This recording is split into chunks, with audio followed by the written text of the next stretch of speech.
creepy pair of underwear. Words by Aaron Reynolds. Pictures Peter Brown. Jasper Rabbit needed new underwear. On Thursday, Mom took him to the underwear store and grabbed the last 3 packages of plain white. But as they headed for the checkout, Jasper spotted them. Creepy underwear. So creepy, so comfy. They were glorious. Mom, can we get these? Jasper pleaded. I think they're a little too creepy, said Mom. They're not creepy, they're cool, said Jasper. I'm not a little bunny anymore. I'm a big rabbit now. Mom agreed to buy 1 pair. That night, Jasper wore his cool new underwear to bed.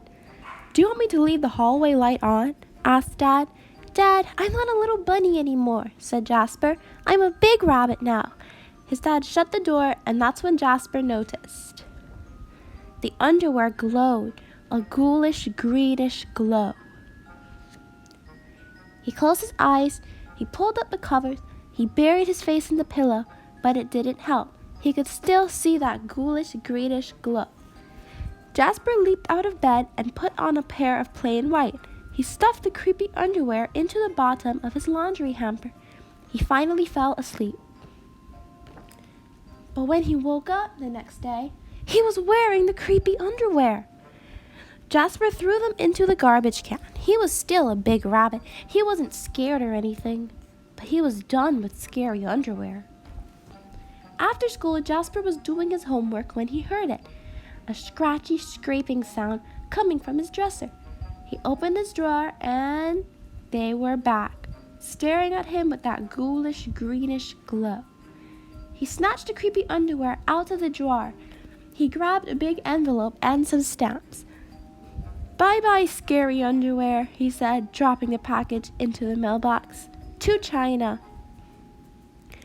But when he opened the front door the next morning, there they were. And were those chopsticks?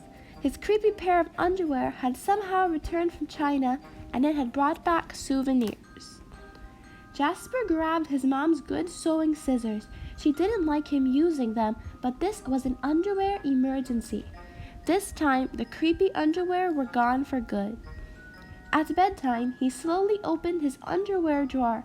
Nothing, just plain white undies. He searched under his bed. He shook out his lampshades. Whew, there was no sign of creepy underwear. He went into the bathroom to comb his ears. They were back. What's the matter with you? His mom asked. You're so jittery lately. Nothing, he yelped. A grown rabbit couldn't be scared of his underpants. He seized his underwear, he snagged the shovel from the garage, and he rode. He didn't stop pedaling until he reached Creek Hanger Hill.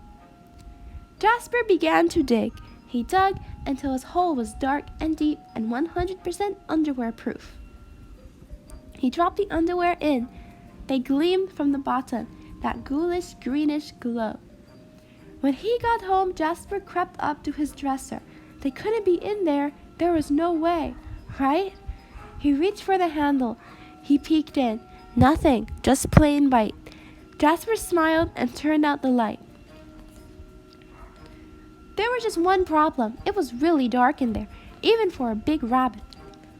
Jasper turned on the light. He looked at his non-glowy pair of plain white, and he knew what he had to do. The creepy underwear were a little muddy, but they still filled the room with that gentle greenish glow. The next day, Jasper gathered his allowance money and went to the underwear store all by himself, just like a big rabbit.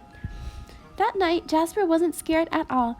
As he lay down to sleep, he smiled, and so did his underwear, because they had finally found someone who wasn't scared of creepy underwear. The end.